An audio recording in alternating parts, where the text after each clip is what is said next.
a estável casa de derrubar.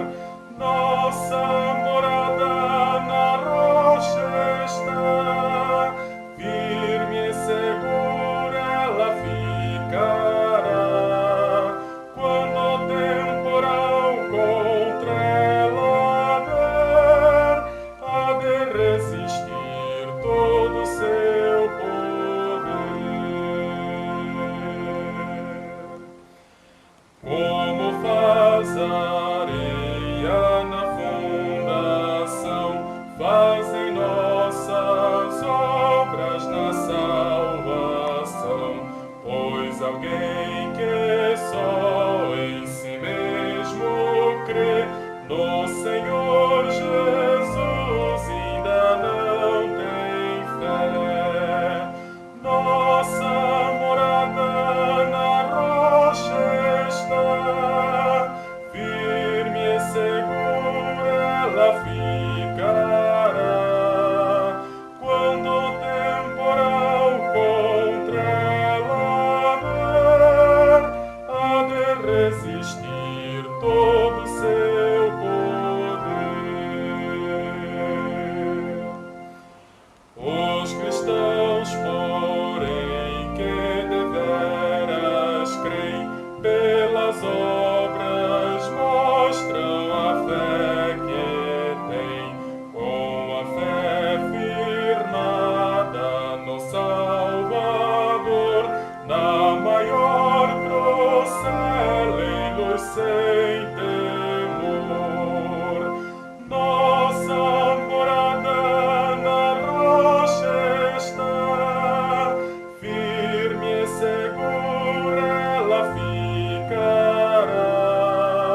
Quando o temporal contra ela der, há de resistir todo o seu poder.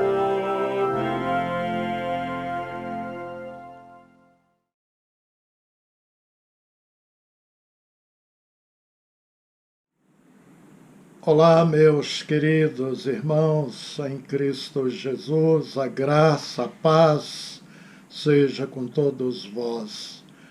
O texto para nossa meditação neste dia se encontra no profeta Isaías, capítulo 26, versículo 4, que diz assim: confiem para sempre no Senhor, pois o Senhor, somente o Senhor, é a rocha eterna. O hino 367 do cantor cristão, Firme na Rocha, tanto a letra como a música foram produzidos no final do século XVIII. Incrível como as pessoas da época faziam músicas para Deus, para a glória de Deus, pensando na adoração do Rei dos Reis e Senhor dos Senhores. Era impensável fazer música cristã com o objetivo de exaltar ou enriquecer o seu autor. O foco era tributar verdadeiro louvor ao autor e consumador da nossa vida e da nossa fé. Aleluias! É admirável as letras e melodias dos hinos do cantor cristão. Como a Bíblia, né? Ela não foi produzida para colocar o homem no pedestal, superlativar o homem, mas o Criador e sustentador de todas as coisas. A Bíblia existe para que possamos compreender, temer, respeitar e amar a Deus sobre todas as coisas. Assim, ela se denomina como a Sagrada Escritura. O apóstolo Paulo, escrevendo a Timóteo, seu filho na fé, disse: porque desde criança você conhece as sagradas letras que são capazes de torná-lo sábio para a salvação mediante a fé em Cristo Jesus. Toda a Escritura é inspirada por Deus e útil para o ensino, para a repreensão, para a correção e para a instrução na justiça, para que o homem de Deus seja apto e plenamente preparado para toda boa obra. 2 Timóteo 3, 15, 17. Também, para Paulo, há um objetivo na revelação das Escrituras, que é a obediência devida a ela por fé, pois ele disse, e foi dada a conhecer por meio da fé. Romanos 16, versículo 26. Tudo quanto outrora foi escrito para o nosso ensino, foi escrito a fim de que, pela paciência e consolação das Escrituras, tenhamos esperança. Romanos 15, versículo 4.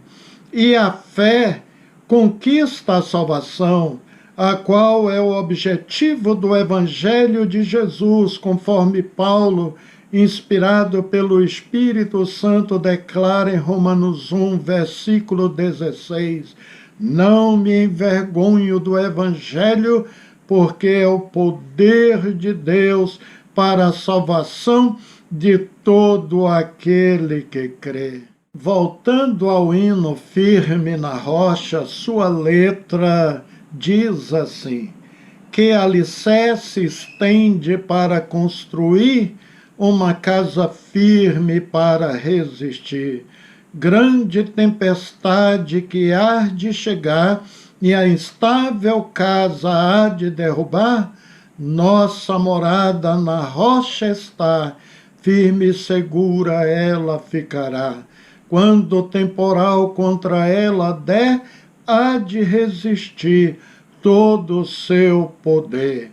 Como faz areia na fundação, fazem nossas obras na salvação, pois alguém que só em si mesmo crê no Senhor Jesus ainda não tem fé. Nossa morada na rocha está, firme e segura ela ficará. Quando o temporal contra ela der, há de resistir todo o seu poder. Os cristãos, porém, que deveram crer pelas obras, mostra a fé que tem. Sua fé firmada no Salvador, na maior procela, ei-lo sem temor. Nossa morada na rocha está, firme e segura ela ficará.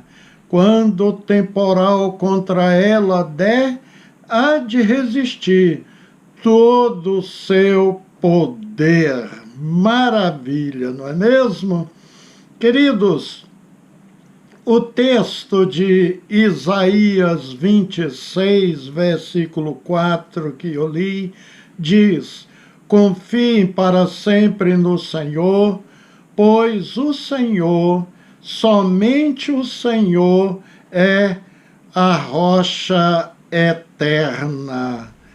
Nos leva a pensar este versículo nas diversas montanhas, verdadeiras rochas erguidas pela mão do nosso Criador, descritas na Bíblia com abundância, né? E estas rochas permanecem intactas, apesar de terem se passado milhares e milhares de anos de sua feitura. Elas estão ali como provas vivas que alguém as criou, sem dúvida o Deus Altíssimo a quem servimos. E o profeta Isaías compara o nosso Deus a uma rocha eterna. Ele disse para nós: confiem para sempre no Senhor, pois o Senhor, somente o Senhor, é a rocha eterna. Deus é incomparável. Falta-nos palavras para descrevê-lo, né? O importante é que ele é eterno e imutável. O autor do livro aos Hebreus disse: Jesus Cristo é o mesmo ontem, hoje e eternamente. Hebreus 13, versículo 8. Eu mudei, você mudou, o tempo chega a todos nós, não é verdade? Houve muitas mudanças no mundo criado por Deus, mas uma coisa permanece igual: nosso Senhor Jesus é o mesmo. Ele não muda nunca, ele é imutável, ele é inalterável. Que consolo para nós que vivemos em um mundo tão inconstante, né? Ele é a rocha eterna. Jesus Cristo é o mesmo ontem e hoje. O que foi para os crentes do primeiro século, os crentes que cantaram este hino firme na rocha desde o final do século XVIII, Jesus continua sendo para nós atualmente. E o que é hoje será assim por toda a eternidade. Em Cristo, portanto, temos estabilidade. Nossa casa espiritual foi erguida na base sólida que é Jesus Cristo. Jesus chega a comparar aquelas pessoas que construíram suas vidas espirituais nele e as que construíram as suas vidas nas vãs filosofias do mundo, usando a linguagem de um construtor, dizendo: eu lhes mostrarei a que se compara aquele que vem a mim. Ouve as minhas palavras e a pratica. É como o homem que, ao construir uma casa, cavou fundo e colocou os alicerces na rocha. Quando veio a inundação, a torrente deu contra aquela casa, mas não a conseguiu abalar, porque estava bem construída. Mas aquele que ouve as minhas palavras e não as pratica é como o homem que construiu uma casa sobre o chão sem alicerce. No momento em que a torrente deu contra aquela casa, ela caiu e a sua destruição foi completa. Lucas 6, do 47 ao 49. Portanto, Jesus comparou aquele que pratica a sua palavra a um homem que edificou sua casa sobre a rocha. É de bom alvitre dizer que a casa aqui em questão é a nossa fé. A Bíblia cristã, ou a vida cristã, quero dizer, é caracterizada fundamentalmente por sua união com Deus, pela escuta da palavra de Jesus Cristo e por viver esta palavra. Portanto, não é suficiente escutar ou meditar a palavra, precisa colocá-la em prática. O seu coração e a sua mente devem estar grudados à palavra. O que agrada a Deus é o nosso engajamento afetivo e efetivo em realizar a vontade de Deus. Devemos viver integralmente os ensinamentos de Jesus. Escutar é reconhecer que a palavra de Jesus faz sentido e dá sentido a todas as coisas. Ouvir somente não basta. É preciso que a palavra se torne carne, isto é, que seja visível e testemunhada na vida de cada um de seus seguidores. É semelhante ao homem que, edificando uma casa, cavou, disse Jesus. Não basta dizer apenas que se tem fé em Jesus e que cremos nele. Antes de edificar sua casa na rocha, você deve cavar. Imagine que cavar numa rocha não deve ser uma tarefa fácil, mas o nosso fundamento é a rocha chamado Jesus Cristo, é a rocha para colocar nossa fé.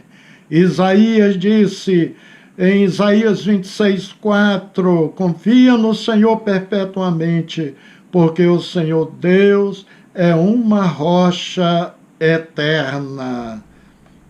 Queridos, Jesus é a rocha eterna.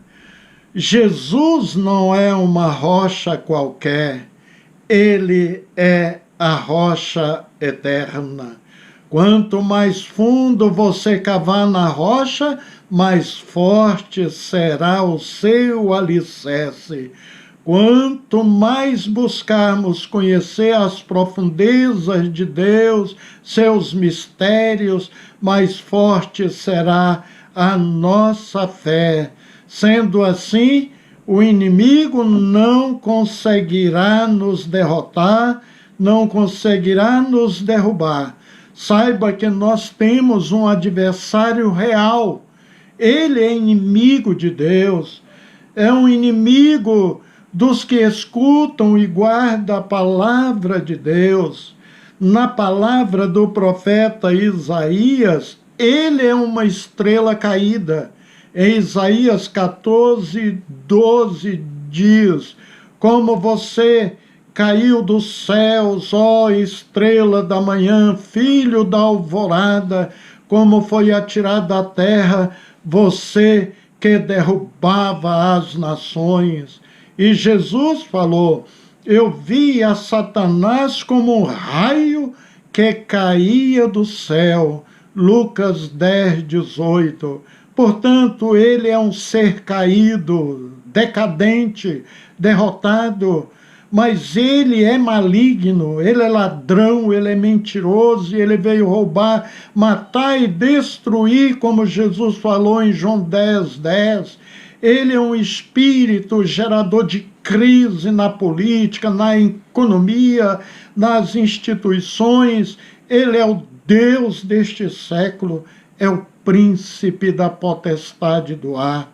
O diabo é esse espírito terrível que atua nos filhos da desobediência, como Paulo falou em Efésios 2:2, que diz assim, em que noutro tempo andaste segundo o curso deste mundo, segundo o príncipe das potestades do ar, do espírito que agora opera nos filhos da desobediência.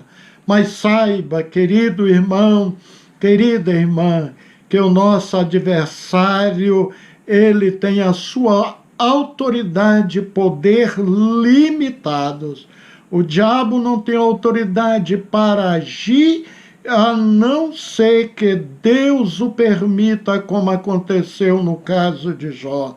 Porque Jesus, a nossa rocha eterna, Deus Todo-Poderoso, está conosco, aleluia. O nosso inimigo é tão limitado que não possui nem mesmo a chave do inferno, sabia? Do abismo. Essa chave lhe é dada. É Jesus quem tem a chave da morte e do inferno, conforme nós lemos em Apocalipse 1:18, que diz, e o que vivo e fui morto, mas eis aqui estou vivo para todos sempre. Amém. E tenho as chaves da morte e do inferno. Aleluia!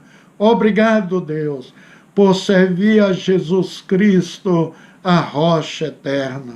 Portanto, queridos, a autoridade do diabo é limitada quanto à ação e quanto ao tempo na vida daqueles que são selados por Deus. E isto só se Deus consentir.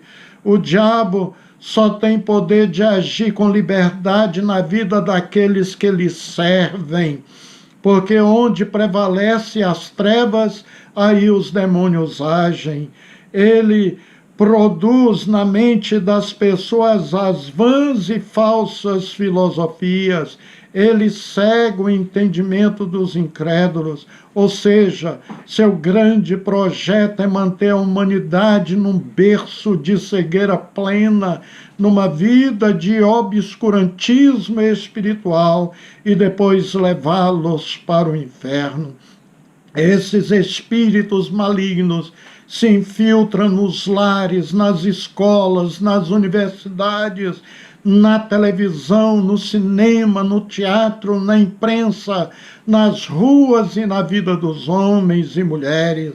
Ele joga-os na vala das drogas, na prática de uma vida imoral, e por fim eles destroem a paz.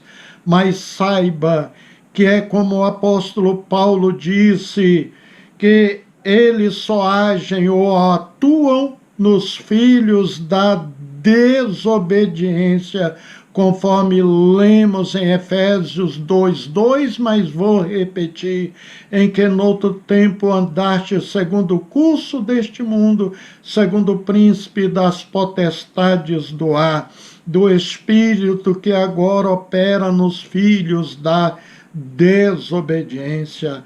A esses ele os mantém escravo, mantém em cativeiro, e estão no reino das trevas.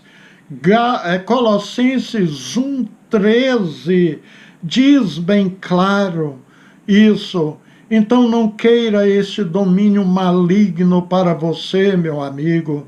Deixe sua vida nas mãos de Jesus, a rocha eterna. O diabo e os seus demônios conhecem antes aqueles que são de Deus, e ele sabe que nesses ele não pode tocar. Quando você pertence à família de Deus, você se torna conhecido no céu, na terra e no inferno. E por isso que João disse, quem é nascido de Deus, Deus o guarda, e o maligno não lhe toca. 1 João 5:18. Porque aquele que está em nós é maior do que aquele que está no mundo. Disse João em 1 João 4:4. Filhinhos, vocês são de Deus e os venceram, porque aquele que está em vocês é maior do que aquele que está no mundo. Aleluia, glórias a Deus. Lá em Apocalipse 7:4, nos revela que o povo de Deus é distinguido dos ímpios pelo selo de Deus. Nós possuímos o selo de Deus, e aqueles que receberam o selo de Deus são protegidos por Deus. Maravilha!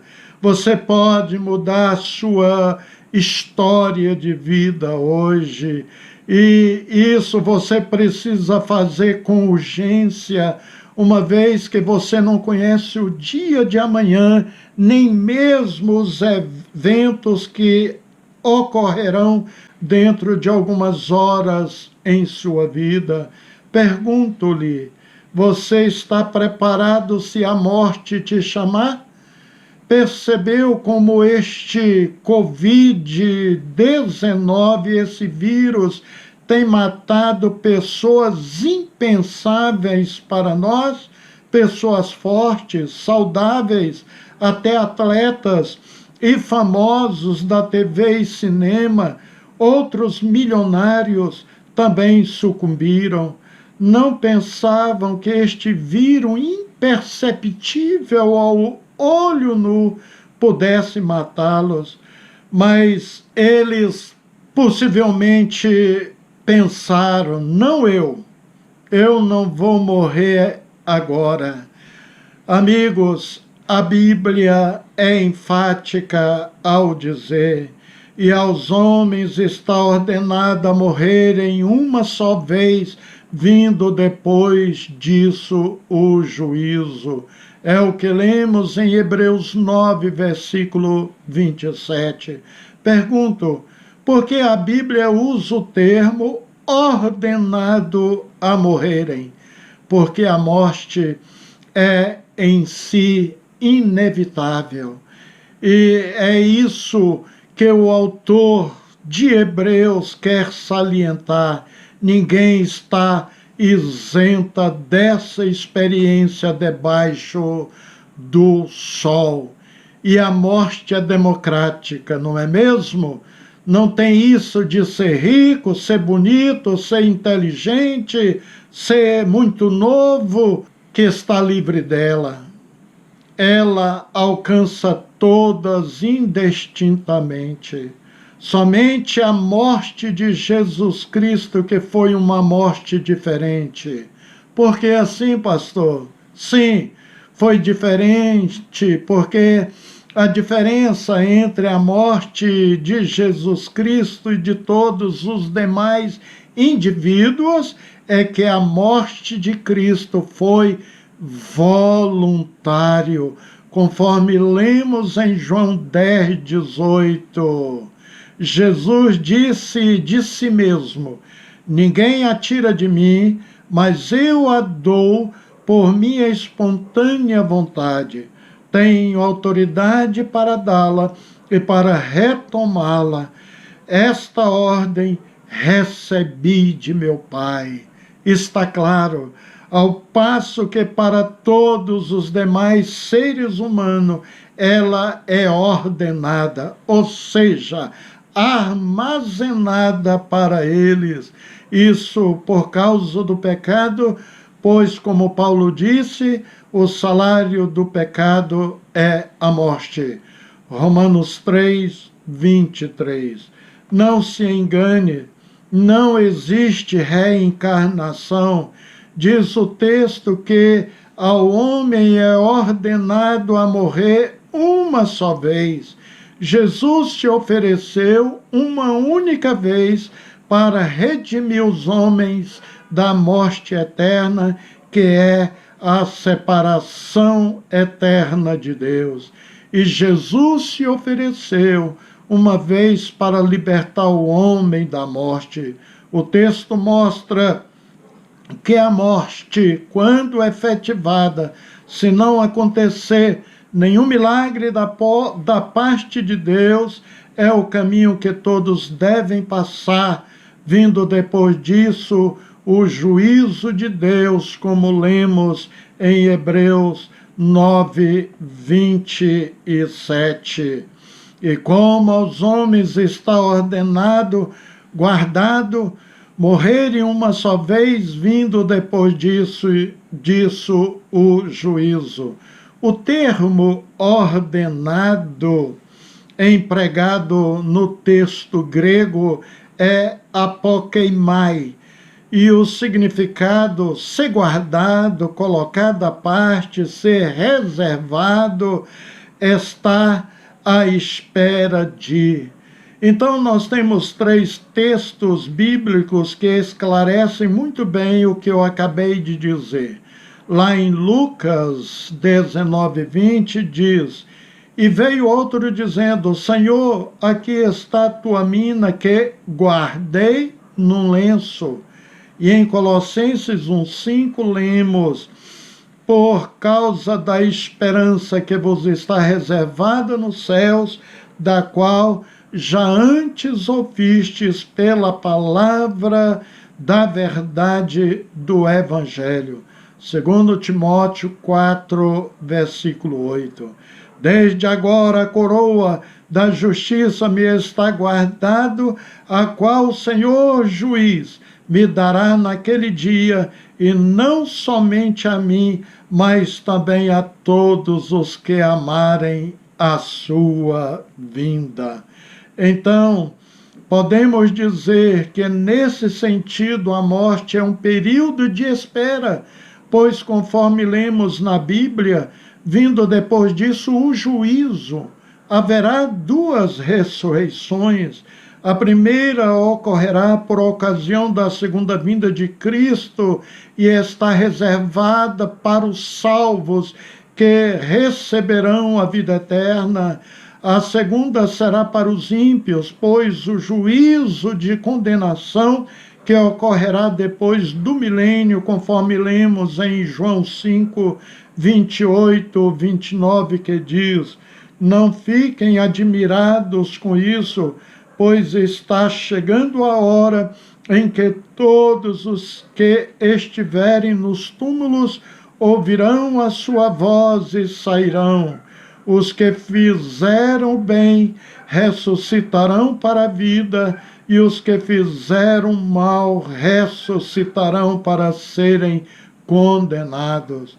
E em 1 Tessalonicenses 4,16, o apóstolo Paulo deixa bem claro ao dizer: porque o mesmo Senhor descerá do céu com alarido e com voz de arcanjo e com a trombeta de Deus, e os que morreram em Cristo ressuscitarão primeiro.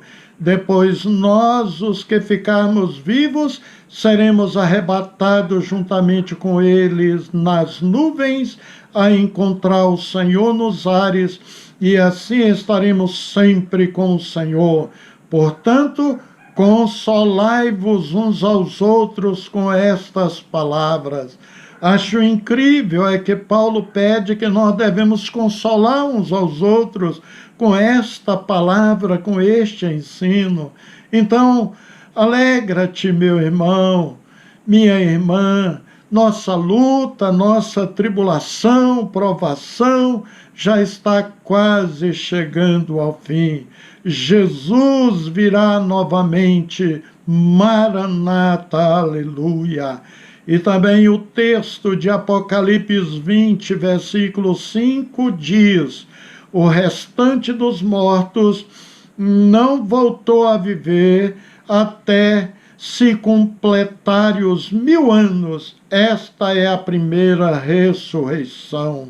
A Bíblia ensina que um dia todos teremos que comparecer ante o tribunal de Cristo. Em 2 Coríntios 5, 10, o apóstolo Paulo diz: pois todos nós devemos comparecer perante o tribunal de Cristo, para que cada um receba de acordo com as obras praticadas por meio do corpo, quer sejam boas, quer sejam más. A vida que Deus deu ao homem é para ser desfrutada neste mundo apenas uma vez. Não se pode confundir ressurreição com reencarnação. Os mortos podem ressuscitar, mas não se reencarnar em outro corpo. Deus deu uma palavra e ela está mantida. E como aos homens está ordenado a morrerem uma vez, vindo depois disso o juízo. Hebreus 9, 27. Nossa vida é única e é intransferível diante de Deus.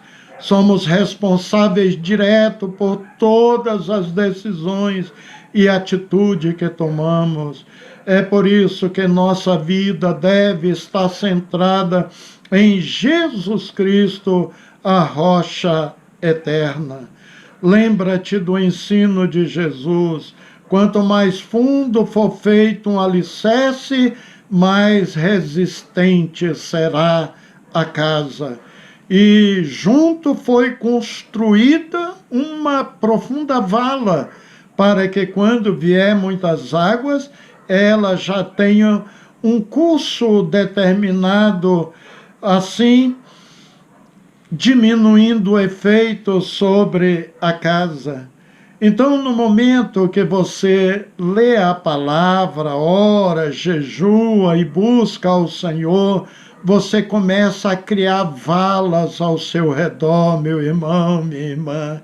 E assim, quando a água da provação, da luta vier, ela já tem um lugar certo para escoar, bem longe da sua vida.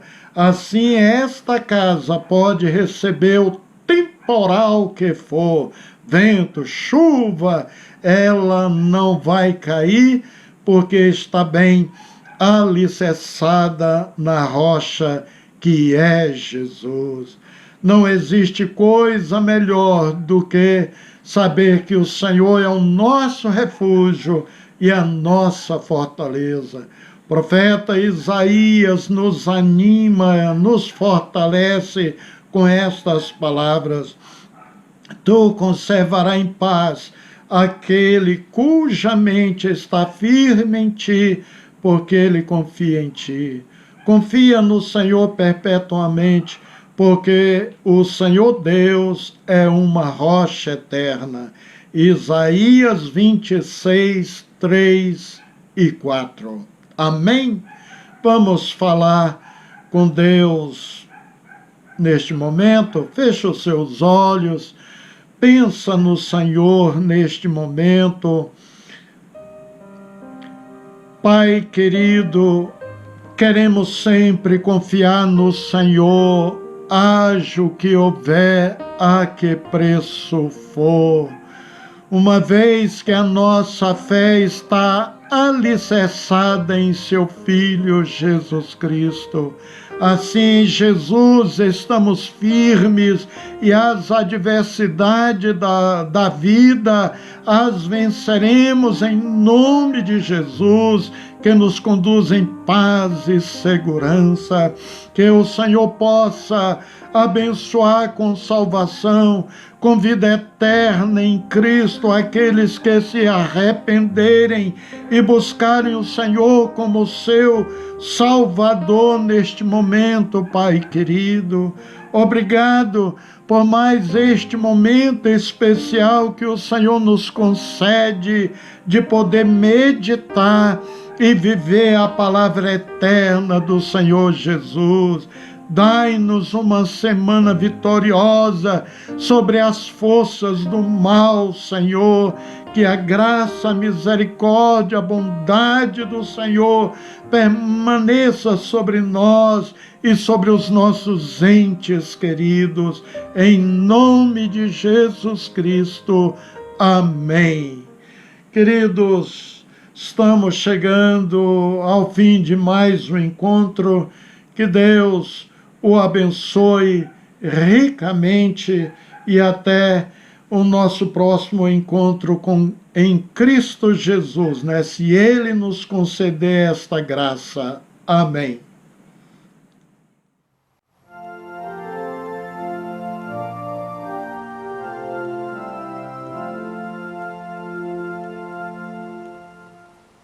Que alicerce tendes para construir uma casa firme para resistir grande tempestade que há de chegar, e a estável casa de derrubar. Nossa morada na rocha está, firme e segura.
resistir todo o seu poder. Os cristãos, porém, que deveras creem, pelas obras mostram a fé que têm, com a fé firmada no Salvador, na maior procele luz sem